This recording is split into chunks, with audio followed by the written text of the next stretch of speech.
En prélude aux funérailles de Sa Majesté Zephyr I, 6e chef de la dynastie du village Fonakeke dans l'ouest Cameroun, qui auront lieu du 18 au 28 janvier 2023 prochain, les princes et princesses décident unanimement de changer le visage de la chefferie.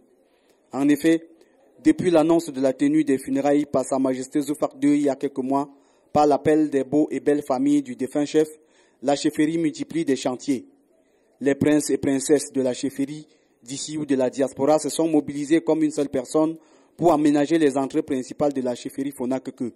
Nous, on a fini les deux voies qui mènent à la chefferie et nous sommes actuellement en train de faire les travaux pour la tribune qui vont prendre au minimum 200 places auxquelles nous avons fini la fondation. Et il nous faudra embellir là et mettre le gazon qui, après le funérail, cette tribune va servir de terrasse. Et en même temps, ça pourra nous servir au moment où Majesté a démarré à célébrer, qu'on le célèbre dans cette terrasse, qu'on n'aura plus besoin d'aller dans la cour. Nous remercions au même moment ceux qui ont contribué pour l'accès de cette voie jusqu'à cet instant. Et nous attendons encore les dons parce que le travail n'est pas fini. Ces travaux viennent ainsi compléter ceux de l'Association pour le développement du village Fonakeke qui avait commencé en modernisant la cour principale.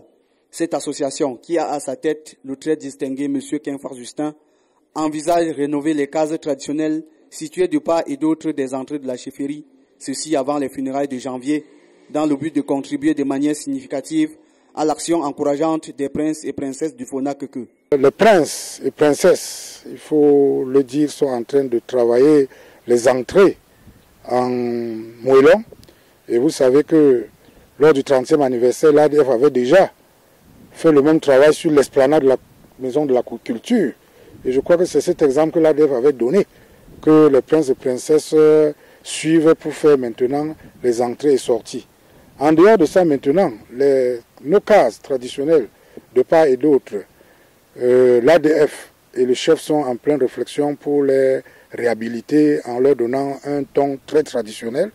Même l'entrée de la chefferie au niveau de la maison de la culture aura une touche particulière que je ne peux pas vous dévoiler en ce moment. Il est aussi à noter qu'à la demande du chef Zephyr II, chaque maison du village s'est vu confier une parcelle de terre à la chefferie sur laquelle ils ont bâti leur siège en respectant les normes de bâti des chefferies. Le chef rêve d'une chefferie grandiose et d'une chefferie pittoresque. C'est pour cela qu'après la construction de la maison de la culture avec ses toits coniques, le chef a offert des espaces aux maisons en leur donnant les instructions de respecter l'architecture de la maison de la culture, c'est-à-dire les toits coniques. C'est ainsi que toutes les maisons de maison, ayant bénéficié du terrain dans la grande cour de la chefferie, construisent leur foyer et essayent, à la mesure de leurs moyens, de faire des toits coniques à l'image de la maison de la culture. Rendez-vous à Fonakeke du 18 au 28 janvier 2023 pour rendre un hommage mérité au chef Zephyr I.